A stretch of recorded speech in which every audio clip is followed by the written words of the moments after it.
So what I like to do is, because there's some days you might scout and never find a fig tree. There's some days you might be trying to figure out which one to go to. I just like to go to the ones that have the most rubs under it, the fresh rubs, and then just the less, kind of stand there and listen to how many acorns drop. Sometimes, some afternoons, and this will be on a whole hunt, 200 or 300 might fall out of the tree. Well, if you were looking and scouting and you only saw like 10 or 15, 20 or 30 on the ground, you know that they're really eating them. So when you're scouting and trying to figure out which tree you're going to stand there for 5 minutes, don't stand directly under the tree, but just listen to kind of how many it's dropping that day. That's a good. That's a good. You kind of get an idea of how many should be on the ground and how few you're seeing.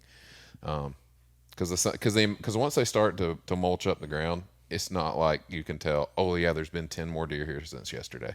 That's not really ever a thing. Oh man, doing a little bit of acorn math. Oh I yeah, like you it. got to. Oh, but I mean, it kind of depends on the wind blowing and listen for squirrels cutting them out. Squirrels are big usually early season. Of course, once they start to drop, then it's hard to distinguish squirrels cutting them out. But that's the first thing you'll find is squirrels cutting them. I was going to ask about when they very, very first start dropping, where it's like that transition week where they're kind of dropping, but not really, and you're like, man, they're right on the edge, and you start finding little green acorns all over the place. Yep. What's your take on that? Do you get fired up about seeing those, like they're eating them, or as what?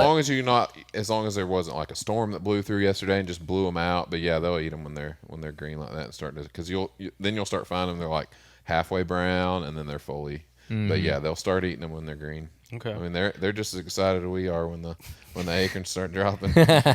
So I want to talk about getting to the scouting conversation, Okay. because scouting for feed trees is something, again, Andrew brought up earlier, something that we both have probably just failed on, probably didn't do the best job. Like I've found feed trees, and now looking back at it, it's almost like I kind of just lucked into it. Like I was going back to an area because it had maybe good habitat edges, and then like while I'm in there, I'm like, oh, this tree's pretty good. Like that one hunt we had in Arkansas where we saw those deer, and I shot that dinky little doe. Yeah. And had turkeys come through the whole 9 yards. And Oh, no, that's Tennessee, not Arkansas. Oh, sorry, Tennessee. Yeah, not Arkansas.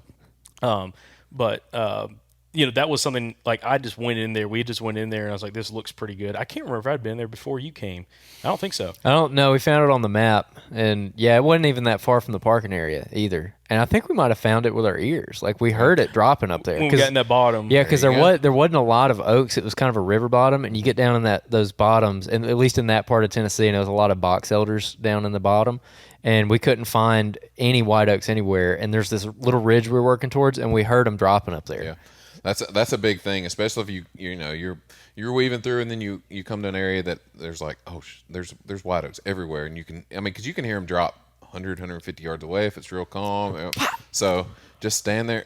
Did that just scare you? Scared the crap out of me. I was like, what just happened, dude? So that was God, so why are loud. you so jumpy? Dude, that was so loud. So yeah, you might stand there for 5 or 10 minutes without even moving, just knowing that you're listening, because sometimes it becomes overwhelming to check every tree, and a lot of times you can skirt like 15 or 20 yards, like peeking up, like, yeah, it doesn't look tore up over there. So you don't necessarily have to, once you figure out what you're looking for, you don't necessarily have to walk underneath every tree, because when you find a hot one, man, you're tiptoeing out of there. You're like, I wish I wasn't standing right where I am right now. So, like, get out of here before there's too much scent. So let me ask you this: we're talking about the scouting aspect, because I found this quite a bit. Where like you find like a group of oaks that you want to go check out, and while you're in there, you're looking at them, and you start finding some trees that have droppings underneath them, but the ground's not tore up. Yeah. Like it's not like that mulched look you're talking about.